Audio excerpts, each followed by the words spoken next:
Bienvenue sur Infogarassi. Peyo Guichandut, joueur de pelote, bienvenue à Infogarassi. Agusti Guattari, bienvenue à Infogarassi. Voilà, je suis Pampiladuche et bienvenue sur Infogarassi. Voilà, Pampiladuche Nice est à Ongietori Infogarasirat. Ongietori Infogarassi. Bienvenue sur Infogarassi. Bonjour, je suis Luis Sanchez, bienvenue à Infogarassi. Bonjour, je m'appelle Michel Tessibiata et bienvenue sur Infogarassi. Bonjour, c'est Chimou Lambert, bienvenue sur Infogarassi. Merci beaucoup. Laurent Lambert, joueur de pelote, bienvenue sur Infogarassi. Merci beaucoup.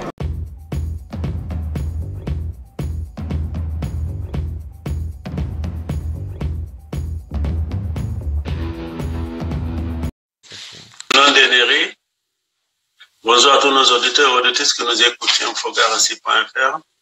On attend Peyo Guichandut. Ben, on est à la maison, tranquille, et voilà, ben, ouais, il fait beau, je viens de passer la tondeuse. D'habitude, le week-end, on va aller voir le rugby, mais bon, là, je passe la tondeuse, je fais le tasse ménagère à la maison, aspirateur, plein de choses, la vaisselle. On attend Peyo. Ah, Egunan Peyo. Bonjour. Ah, bonjour, comment ça va? Il n'y a pas d'image. T'as une image ou pas du tout? Oui, moi je te vois, oui. Ah merde, je vois rien du tout. Ah bon? Mais moi je te vois. Bon, ok, bon, si tu me vois, c'est le principal alors. D'accord, ouais, mais tu peux activer comme ça, bon. Comment ça va? Mais écoute, ouais, ça va tranquillement. Est-ce que tout le monde va bien, la famille, les familles proches, avec l'événement qu'il y a? Bon. Ben oui, là pour le moment, de mon côté, tout va bien. Je suis retourné chez mes parents pour passer ce confinement tranquillement. Donc, de mon côté, Irisari, tout va bien. Comment tu fais avec le confinement? Quelle activité tu fais? Est-ce que tu profites pour t'entraîner ou balader ou tu restes avec la famille? Je ne sais pas si tu as des enfants ou avec la copine ou madame. Alors de mon côté, me balader, ben non, forcément. Avec le confinement, ben, on n'a pas spécialement l'autorisation pour se balader, donc non.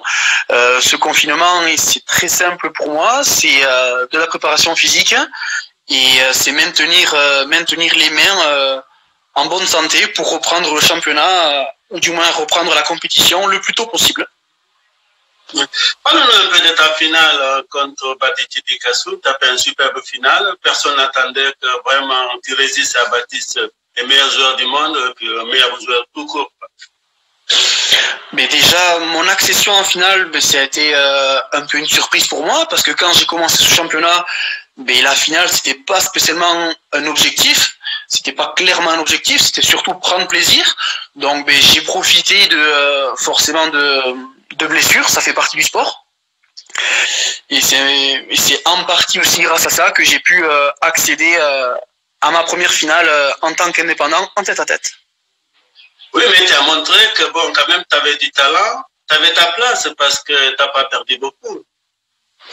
Alors ma place, je pense que pour arriver à ce niveau-là, ben forcément je sais jouer à la pelote moi aussi. Là j'ai perdu contre, comme tu dis, sûrement actuellement le meilleur joueur en tête-à-tête au monde. Mais bon voilà, je pense que j'ai montré durant la finale que malgré que ce soit le meilleur joueur, il était humain et que voilà, j'avais ma place parmi le quatuor final. Est-ce que tu avais fait une préparation spéciale ou préparation mentale, physique? Comment tu te préparais à cette finale? Parce que vous avez déjà joué un match de poule, je crois, ça s'est mal passé. Mais la finale, on voyait que tu étais dedans, tu étais préparé, tu étais sereine. Mais moi, je partais simplement du principe que j'avais rien à perdre dans la finale. Pour moi, c'était une chance d'être là.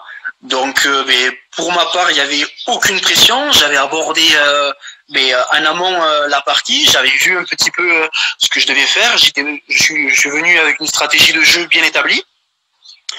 Ce que j'ai pu montrer, du moins sur les 20-25 premiers points. Après, physiquement, Baptiste a pris le dessus par rapport à son niveau de jeu et par rapport à la densité physique qu'il est capable de mettre dans une partie.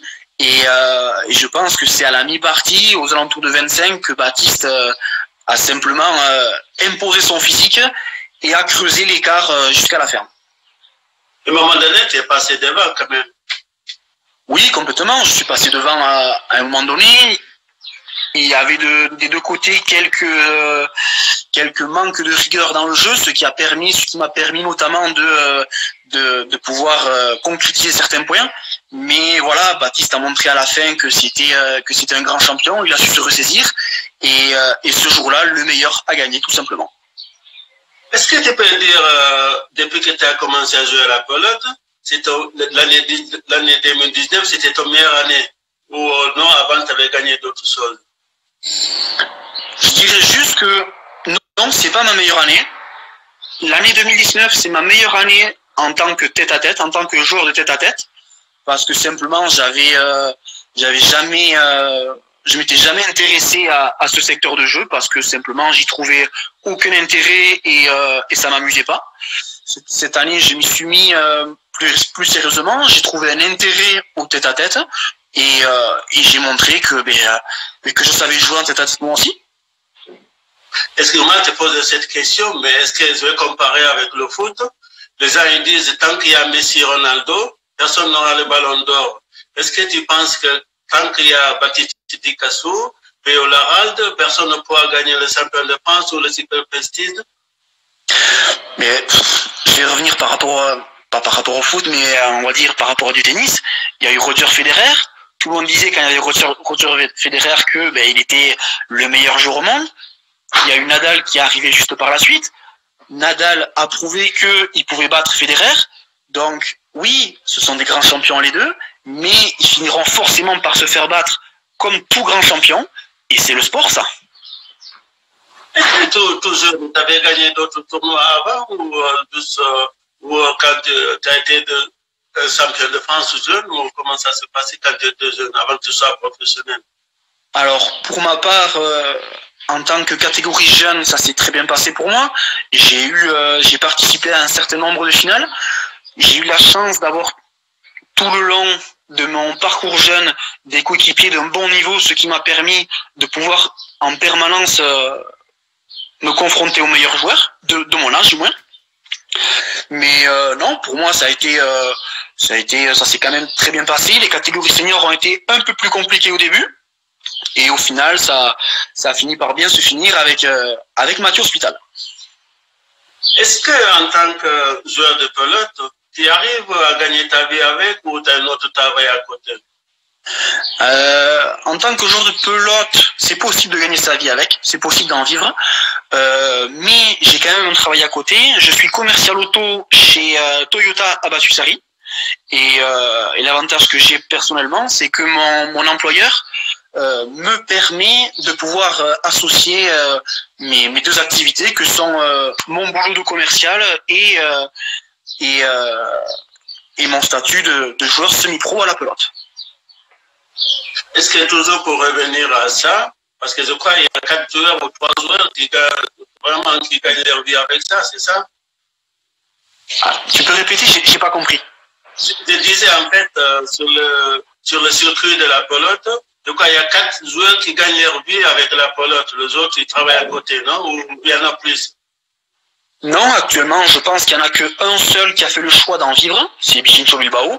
Tous les autres à côté, on a tous une double activité, une activité qui est plus ou moins prenante en fonction forcément du métier que chacun fait, mais on a tous un métier à côté.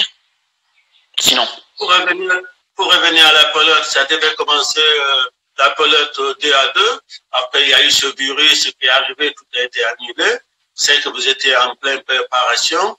Est-ce que tu penses que ça va recommencer ou peut-être vous allez faire une saison comme le rugby amateur, une saison qu'il n'y aura pas de pelote? La seule chose que je pense, c'est que, le championnat fédéral, je pense que ça va être compliqué de le mettre en place de par les nombreux tournois privés qu'il peut y avoir à côté et durant l'été et après l'été. Donc, ça va être compliqué de trouver des dates pour pouvoir établir le championnat de France comme il avait été prévu par la fédération. Après, oui, je pense que ça va être un petit peu comme au foot. Tout ce qui va être championnat fédéral, ça va être, je pense, ou du moins peut-être annulé ou reporté, mais j'espère qu'on pourra assez vite repartir sur les canchas pour s'amuser tout simplement. Est-ce qu'un événement comme ça, on a peur ou on se remet à Dieu?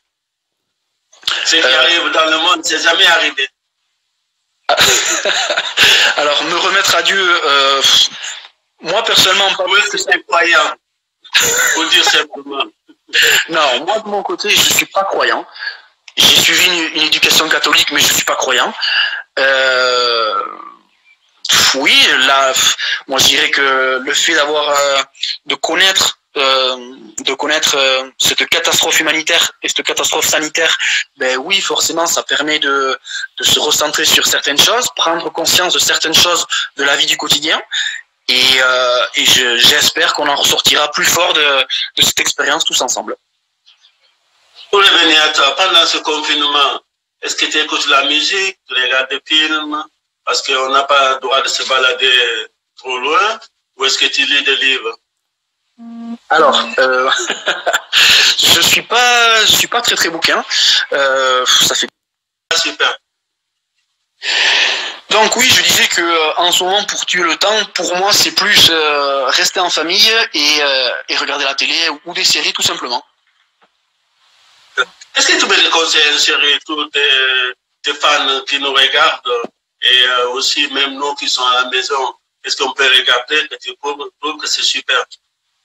Alors des séries ou des films, il y en a quand même un certain nombre. Moi actuellement, ce que je regarde, c'est sur Netflix la série Viking. Alors je sais pas si ça va parler à certains ou pas, mais moi actuellement j'aime bien. Après bon, chacun voit en fonction de ses goûts et ses préférences. Est-ce que tu écoutes de la musique en ce moment? Non, tu n'écoutes pas? Non, pas spécialement. Je suis pas très musique. Est-ce que tu lis un livre ou un truc? Non. Actuellement, non. Je lis pas beaucoup, non.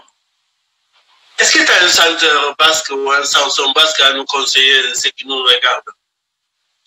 Ouf, une chanson basque j'avoue qu'actuellement, j'en écoute pas beaucoup non plus. Non, je suis pas très branché musique. D'accord. Est-ce que, par exemple, là, on dit que c'est bientôt, bon, normalement, je ne sais pas s'il y aura lieu pour revenir aussi au sport. Normalement, il y a le master de Bayonne, mais c'est pas sûr parce qu'on ne sait pas vraiment où on va. Est-ce que là, en ce moment, tu continues vraiment quand même à s'entraîner, quoi? Tu peux avoir des endroits pour s'entraîner sans qu'il y ait trop loin. L'avantage que j'ai, c'est que actuellement, étant chez mes parents, j'ai un petit garage, ce qui me permet de pouvoir maintenir mes mains dans une état de forme normale. Et l'avantage qu'il y a, c'est que étant à la campagne, j'ai quand même la possibilité de pouvoir courir un petit peu proche de chez moi. Donc, ça me permet de pouvoir rester le plus en forme possible. Tu sais, beaucoup de gens en ce moment, on soutient les médecins, les infirmières. Qu'est-ce que tu as un appel à lancer aux gens de dire restez chez vous, ou on a bien entendu ça, ou tu félicites les infirmières et les médecins? Non, complètement. Forcément, comme tout le monde, je félicite forcément tout ce qui est personnel de santé, personnel hospitalier, tout ce qui est le médical, mais forcément pas que. Toutes les personnes qui permettent forcément à la société de continuer à vivre, tout ce qui est caissière, tout ce qui est livreur. Je vais pas citer tout le monde parce qu'il y en a quand même beaucoup, mais oui, forcément toutes les personnes qui continuent à avoir une activité pour nous permettre simplement de continuer à vivre, forcément on ne peut que les remercier. Et forcément, c'est un peu banal, mais il faut forcément qu'on reste chez nous si on veut pouvoir reprendre une vie normale le plus tôt possible. Qu'est-ce qu'on peut te souhaiter? Qu'est-ce qu'on peut me souhaiter? Des titres, peut-être. Et qu'est-ce qu'on peut me souhaiter d'autre? Je sais pas. La santé, et prendre plaisir et donner plaisir aux gens en pratiquant mon sport, tout simplement. Je voulais te remercier pour avoir accepté notre invitation, ce moment difficile. Est-ce que tu peux dire Mileskher ou tu te parles basque, tu nous parles quelques mots? Non, on va rester à Mileskher, c'est très bien. D'accord. Moi, je voulais te remercier et remercier tous les gens qui nous écoutent et à dire à nos auditeurs, tout le week-end, on aura quelqu'un d'ici au Pays Basque ou à Aquitaine qui va nous parler de son confinement et rester à 14h30 à 18h30. Vraiment, c'est très sympa et c'est très gentil d'avoir accepté ça. Et merci beaucoup, Emile Esqueranis. Bon, mais écoute, il n'y a aucun problème et à la prochaine. Merci, Kantia. Merci beaucoup. À bientôt. Adieu. Adieu.